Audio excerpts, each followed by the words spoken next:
over one of Trump's big signature pieces of hate. Wow, having a president that sticks to his word. Wow, how weird. Exactly. So weird. Yeah. Is that normal? We're going to report right at the top of the show the LGBTQ connection to the Capitol Riots now. Really? Oh, friend of yours? Arrest today. You go for the shade again, do you? Okay. She goes for the jugular or All nothing at right. all? We got it. Space for shade. We understand, Faye. We're friends, right, Faye? All righty. It comes back. Always.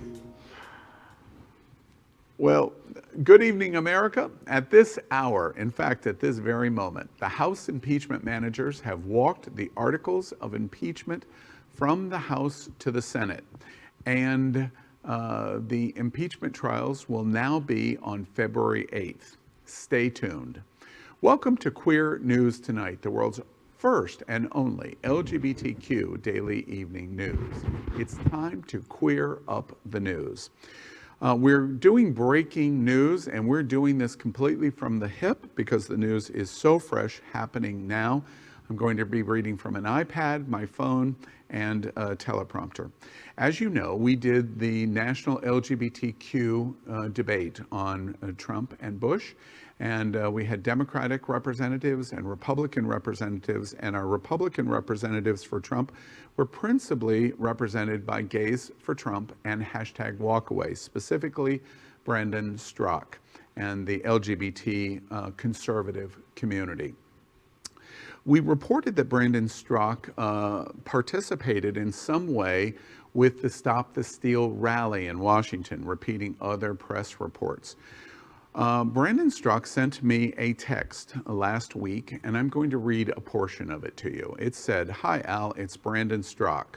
I was shown the piece you did recently attempting to link me to the violence at the Capitol.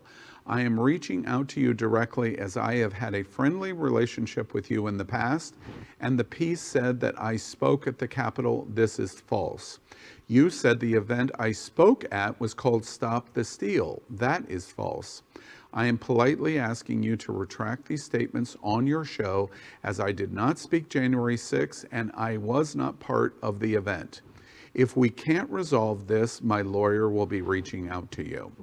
I replied to Brandon to indicate, well, we're repeating all of the news that we are seeing, and he is saying it's leftist publications that are saying it, but that is no excuse for false reporting. I indicated to him he was welcome to come on the show and explain his side of the story in terms of LGBT community members that participated in anything in Washington January 6th. He explained the Facebook ban, his media, social media, #Walkaway, and many, many other conservatives in LGBT have had some form of elimination of their social media, Twitter, Facebook, YouTube, etc. Again, offered for him to come on. He indicated that he felt like he was being put in danger by reporting that he had some connection to the event. I again offered for him to come on, and he replied the following day, "For now, I'm going to opt out to not come on the show, but please send me the link after you air the retraction." We have done multiple, relatively exhaustive research. Since his social media has been washed, we have not been able to document showing him speaking on January 6th. However, there was a rally the day before in Washington on January 5th that we found that had introduction of Brandon Straka, and he did speak at it. We have been able to show that he has spoken at multiple Stop the Steal rallies, including in Atlanta against during the Georgia election runoffs, and other locations around the country. So Stop the Steal has been connected with Brandon Straka and #Walkaway and other representatives that participated in our national LGBTQ debate. When I texted him on Monday, January 18th, I said, "Brandon, may I ask, did you participate in the rally to revival on January 5 at DC Freedom Plaza? Did you attend the Stop the Steal rally on January 6th? There was no reply. I replied again the next day, Brandon, could you please advise us, because we're trying to formulate the position that we are going to say in terms of correcting whatever misinformation that we did. Well, today we have found many connections. First off, there is definitely an LGBTQ connection with the Capitol riot and hashtag walkaway. The Daily Beast has reported today that Brandon Straka has been arrested by the FBI. And we have been able to secure Brandon's video that he took himself on the Capitol steps that he deleted that could no longer be seen. And we're going to show it to you right now. Watch this.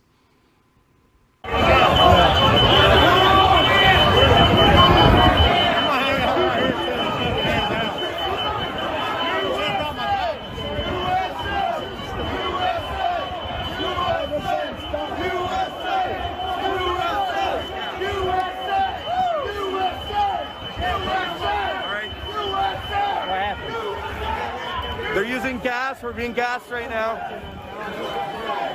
happened there too? I can see it. Yeah, they're pumping gas out into his shield so hard. Oh my God.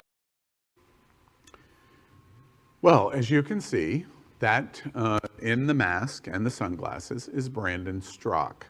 As near as we can tell, that is Brandon Straka's phone that is taking those pictures. As near as we can tell and report, that is on the Capitol steps where he reports that the Capitol Police are gassing them as they're trying to enter, however you would define it, into the Capitol.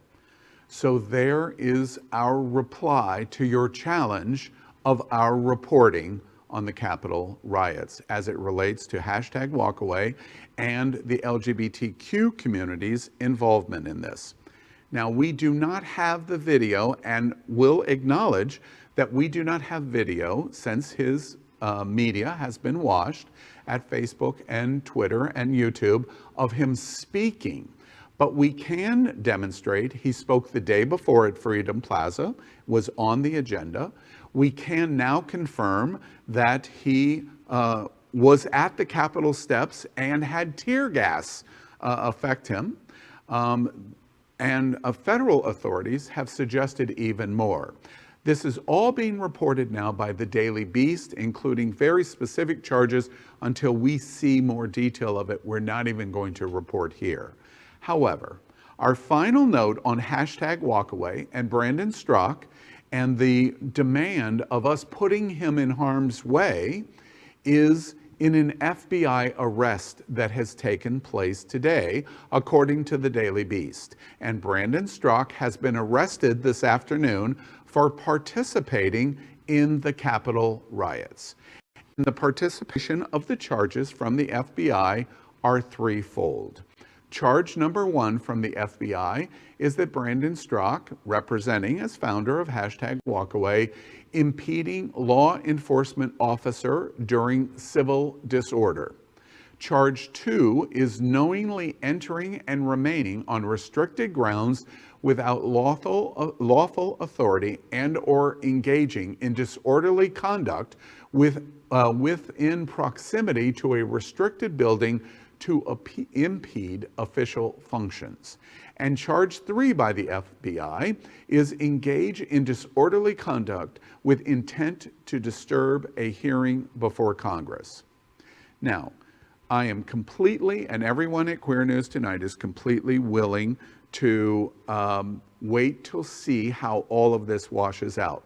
But I want to make sure that we are very, very clear in our reporting, to the best of our ability, that Brandon Straka participated in the event on January 6th, on the day before, on January 5th, had participated repeatedly in speeches at rallies called Stop the Steal.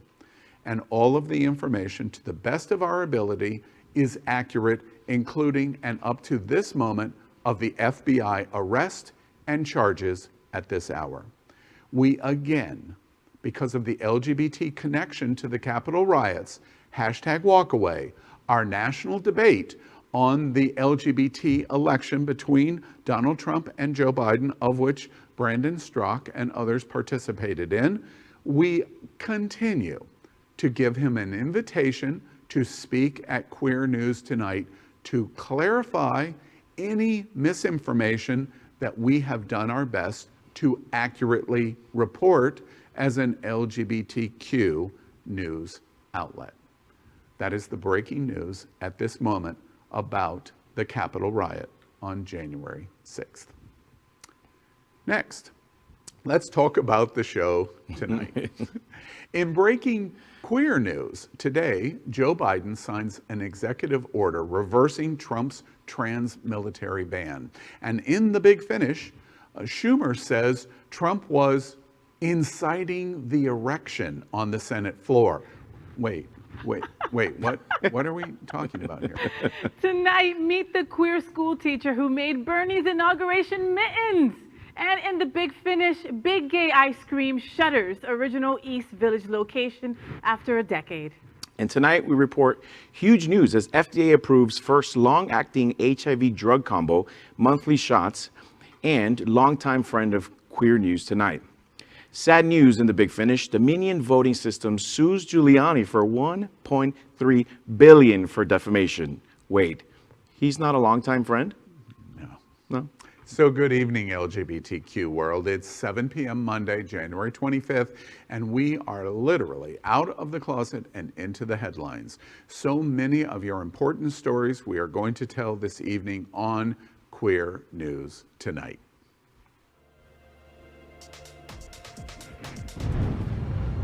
The world's first live daily queer evening news show, Out of the Closet and Into the Headlines on Q News Tonight. Well, thank you for joining Queer News Tonight. This is a live, unedited LGBTQ evening news show. Whatever happens, you will see it.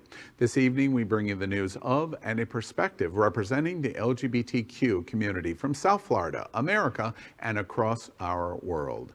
I'm your Queer News Tonight anchor, Al Ferguson. Tonight, let's welcome anchor Faye. What? She's out, she's proud, and of course, above all else, she is certainly loud. Not really. She's a Latina to be reckoned with, half Puerto Rican, half Colombian, 100% freaking Jersey. How many other traits, I don't know. She is a radio personality and has the popular blog and YouTube channel, Faye What? Aiming to unite the L and the G in LGBTQ. She's also a board member of Unity Coalition and a hostess and MC for many South Florida events and an animal advocate. And the owner of Faye's Fur Family, dedicated to providing excellent service for your pets. Good evening, Faye. Hola, mi gente. Happy to be here. Absolutely. And let's welcome anchor Jonathan Casanas. He is a board member of Forward Miami, a nonprofit organization working to unite South Florida's diverse community in order to advance progress and unifying diverse South Florida communities through civic engagement, cultural programming, and education in order to prosper. He is also the producer of the Macho Party. I want to know more about this, by the way. At Gay Ocho Festival, Miami's Hispanic LGBTQ music, food, and art festival in Little Havana. I love Little Havana. Good evening, Jonathan. Good evening. Just don't make me put my pants on and we're good. And we're going to talk about that too. Tonight we begin with the queer headlines. The LGBTQ community in South Florida and across America is diverse, and our community across the world is vast. And here are the bullet points for the queer news for today, Monday, January 25th. We begin by queering up breaking Q news. Biden signs the executive order today reversing Trump's trans military ban. Watch this. But all kidding aside, this is reinstating a position that previous commanders and as well as the secretaries have supported. And what I'm doing is enabling all qualified Americans to serve their country in uniform and essentially restoring the situation that existed before with transgender personnel, if qualified in every other way, can serve secular government in the United States military. And so that's what I'm about to sign, and I'm going to get a chance, I'm told, a little later on another matter, later this afternoon when I speak to another order, to answer all your questions on a whole range of things, but I'm going to be going to the swearing in shortly after this, okay? Thank you again.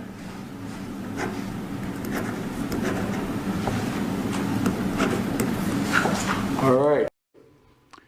What you just watched is so incredibly important for our community. President Joe Biden today signed an executive order repealing the ban on transgender people serving openly in the military, a ban that former President Donald Trump had put in effect. In the statement, the White House said Biden's order, quote, sets the policy that all Americans who are qualified to serve in the armed forces of the United States should be able to serve. President Biden believes that gender identity should not be a bar to military service and that America's strength is found in its diversity, end quote. Biden's order states, quote, immediately prohibits involuntary separations, discharges, and denials of reenlistments or continuation of service on the basis of gender identity or under circumstances relating to gender identity, end quote. The order also directs the immediate correction of military records for any who had been affected by Trump's ban. Human rights groups immediately lauded the move by Biden. It's a historic day for the LGBTQ community.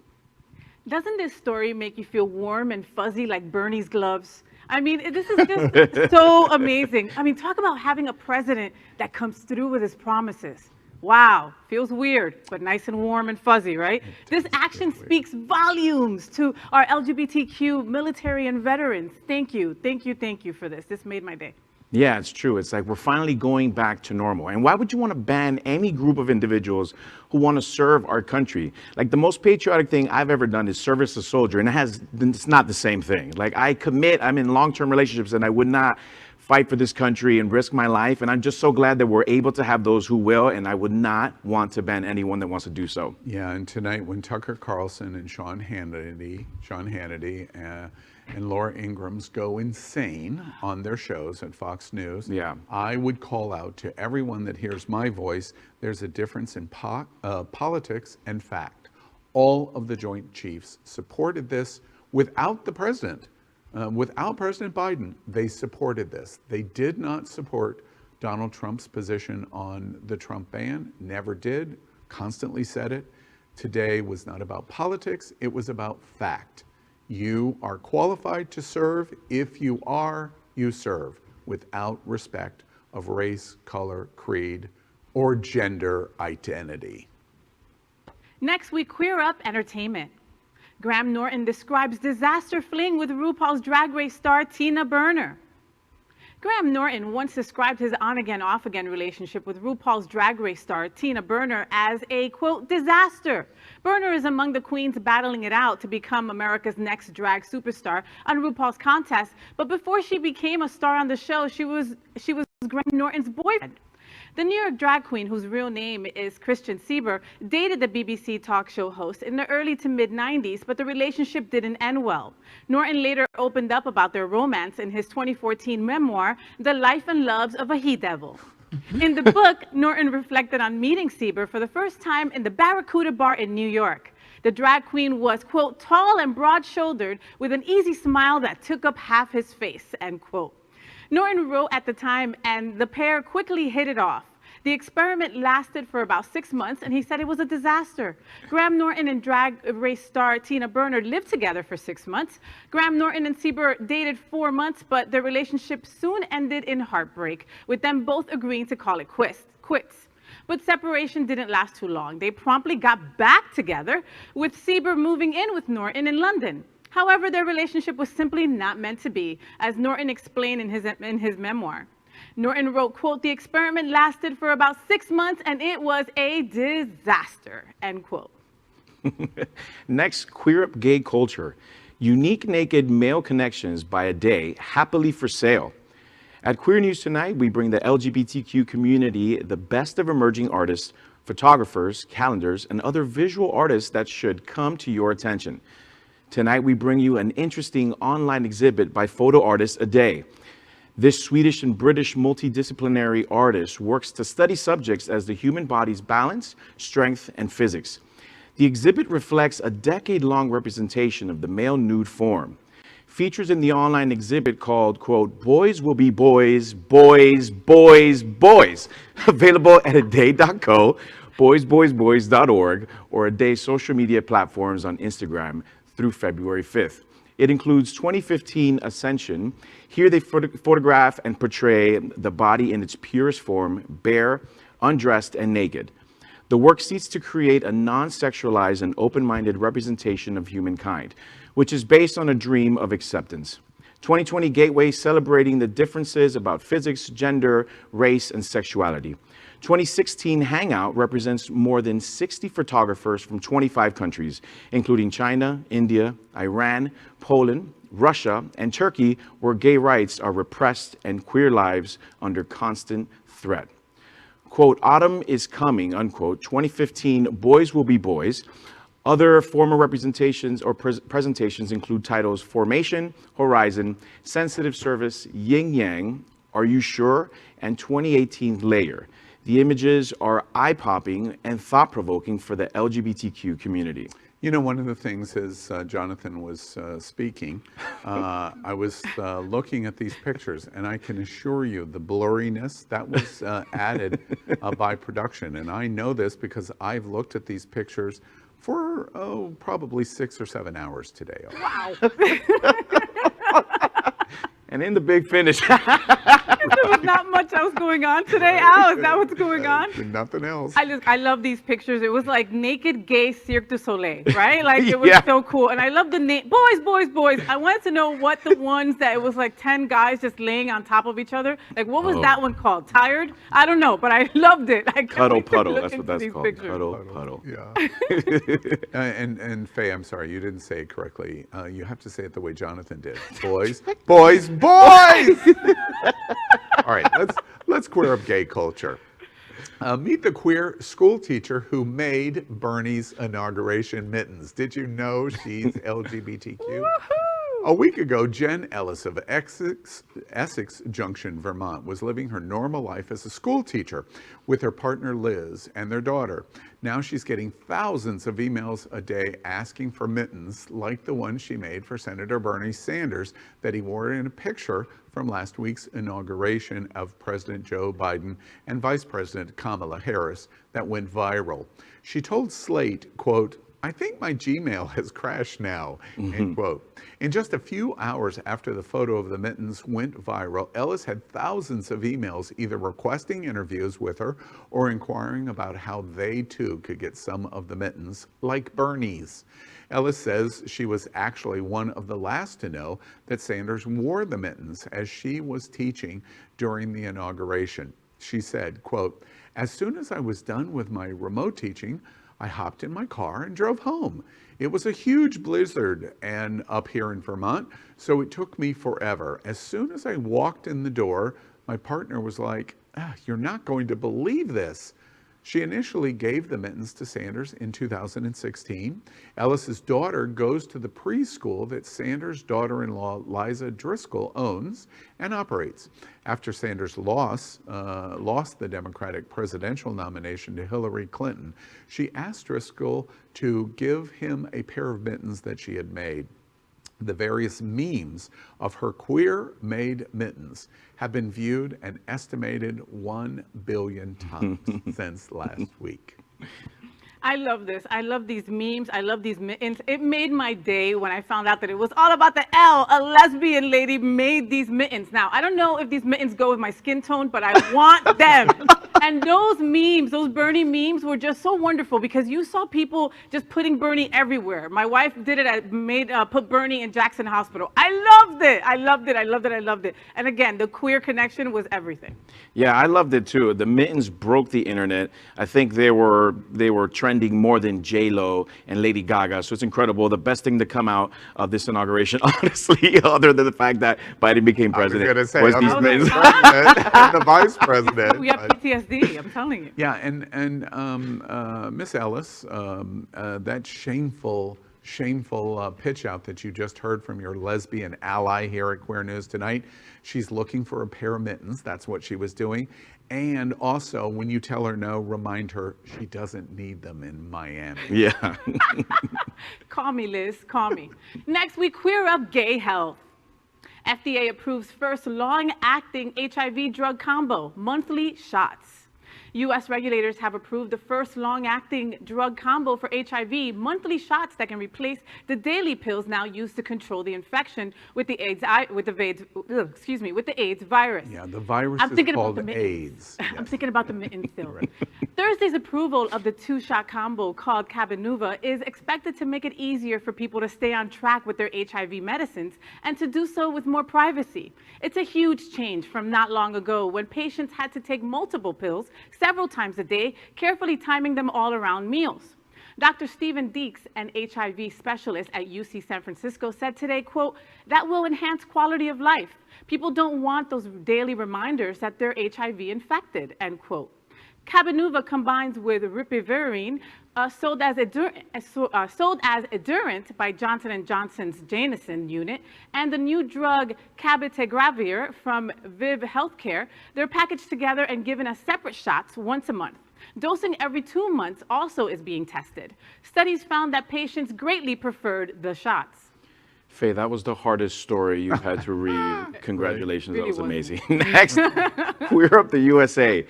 Tucker Carlson and Fox News declares war on LGBTQ. Watch this.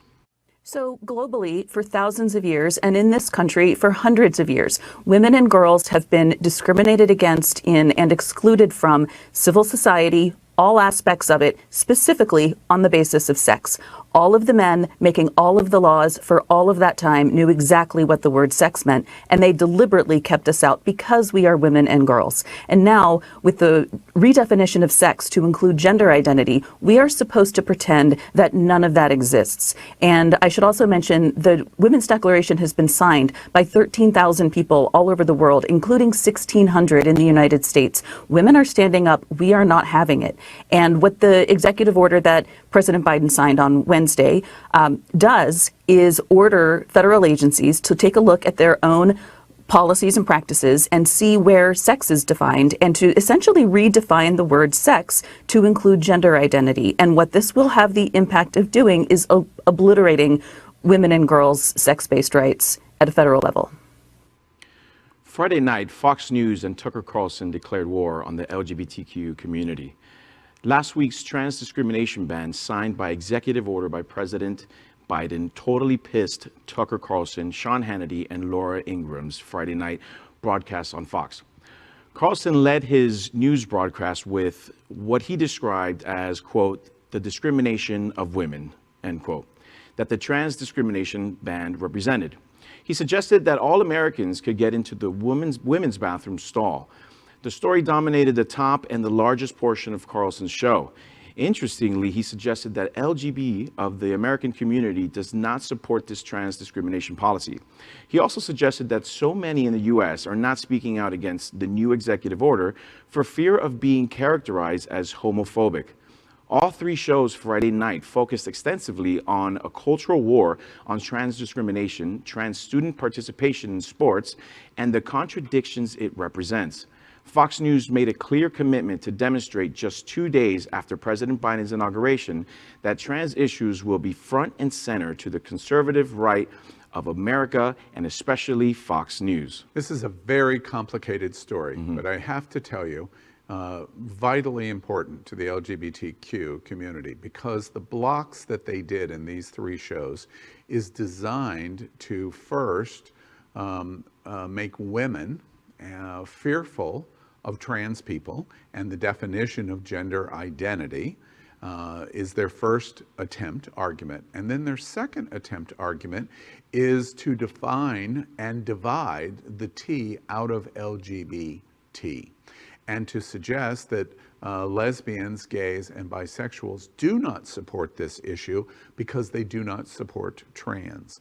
And then finally, he makes the argument, and Sean Hannity and Laura Ingraham make the argument that more people are not speaking out like they are because they are afraid of being labeled homophobic. all three arguments are completely not true. They're completely wrong, but they're very sophisticated in being confusing enough that people that half listen to big social issues like this might potentially fall for. We must be on guard now for this. Great points right there. And that right there, like I was half listening to you. And I was like, what? Is he really representing women? No, he's not. Why is he trying to talk for us? What is going on? Mm-hmm. You know, so same thing. And this guy, like, why does this guy hate us so much? I mean, Carlson hates us like to the moon. But he started that off, like you said, saying, well, you know, women are being discriminated. Dude, don't talk for us. As a woman and as a lesbian, don't talk for me or my community. Yeah. My community loves the trans community. We walk side by side fighting for them daily. So shut the F up. Yeah. Amen. Am I going to say something? Yeah. Well, I agree wholeheartedly. I mean, watching this segment, I just felt like they were continuously trying to divide us, not only the LGBTQ community, but also, you know, in the Democrat or liberal and moderate parties, because all they kept focusing on was, you know, we're putting all our eggs in one basket, when in fact the Republican Party happens to be the party of conversion therapy. So it's a little contradictive, and I'm really not buying it. Yeah, absolutely. It's a story that we're going to be probably talking about for the next 2 years.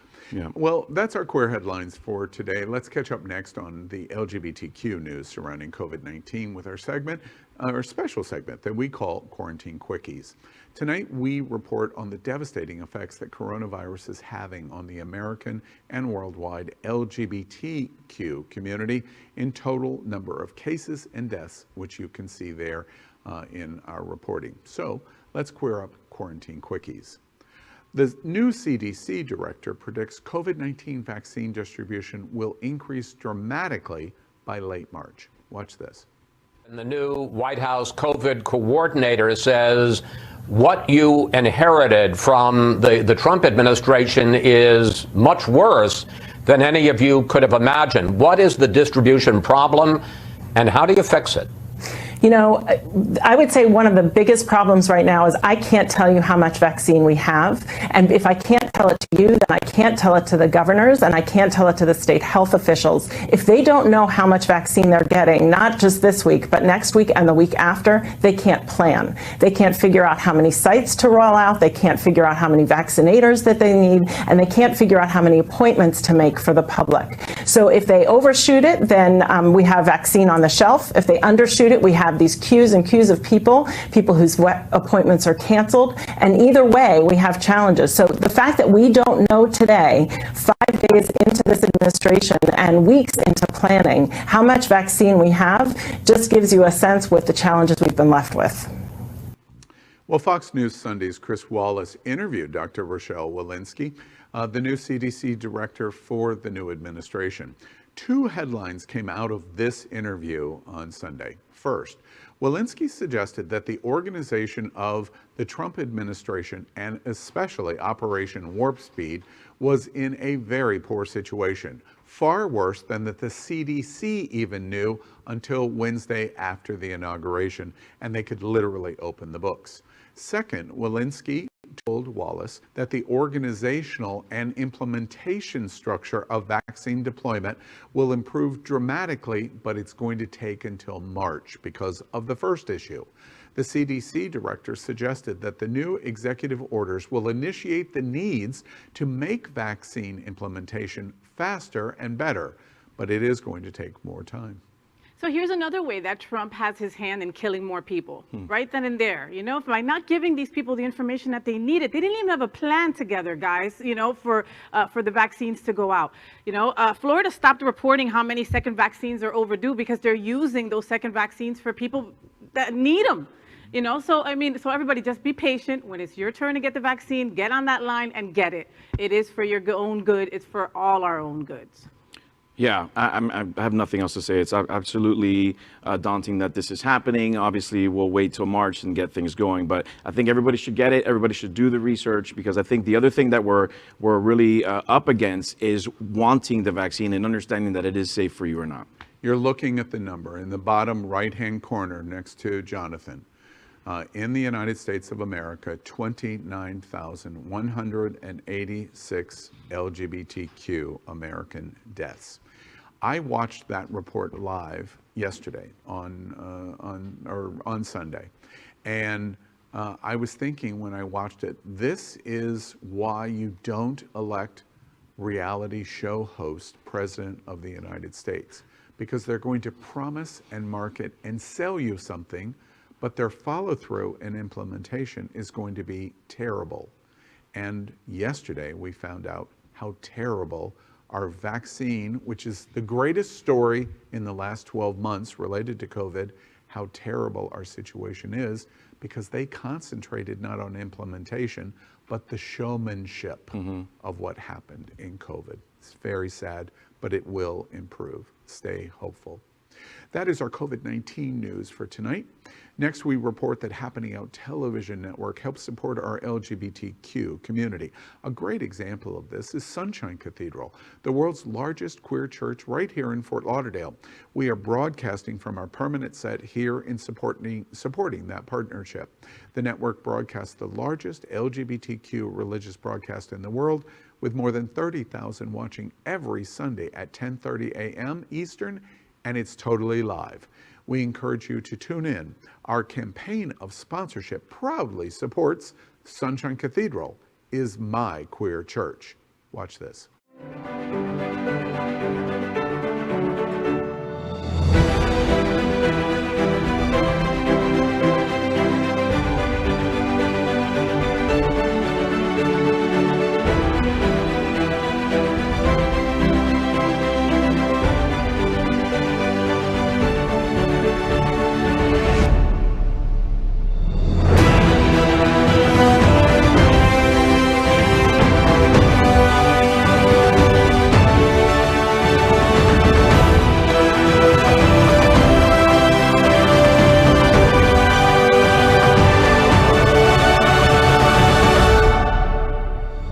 This is Joe Saunders, former state representative and Equality Florida senior political director.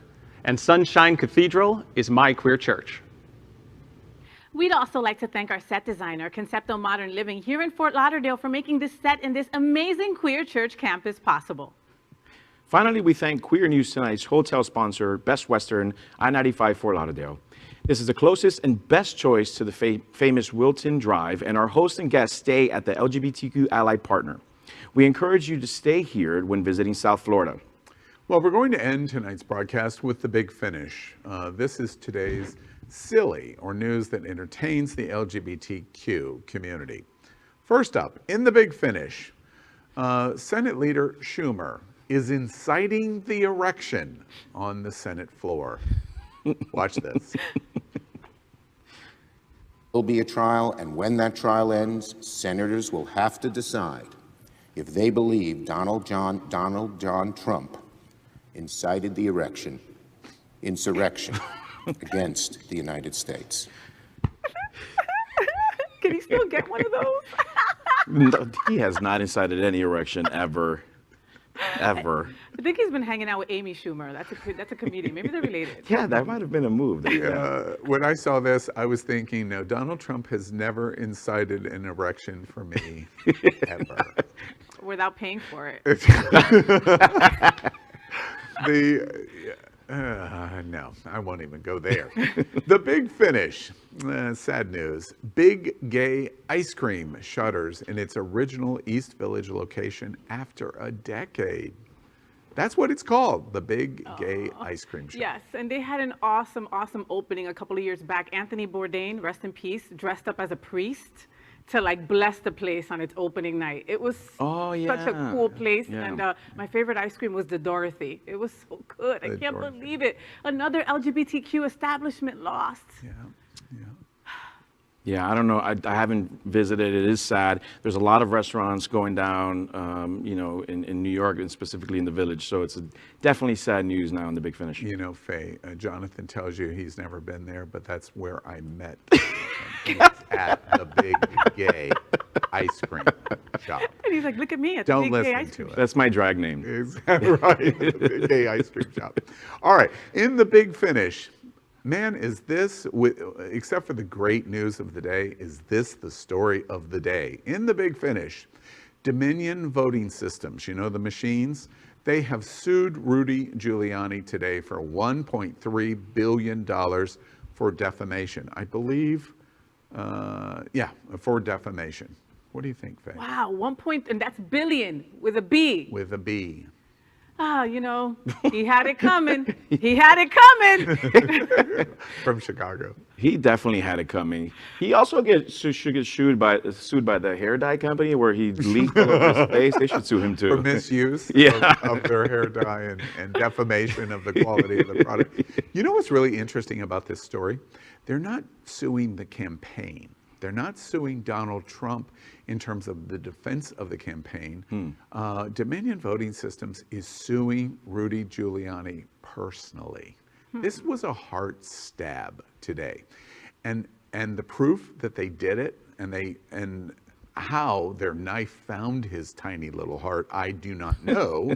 But the proof that they did is him arguing, oh, well, this is great news because now I can completely explore the fraud that was committed by Dominion voting machines. He committed the defamation in the defense of the lawsuit.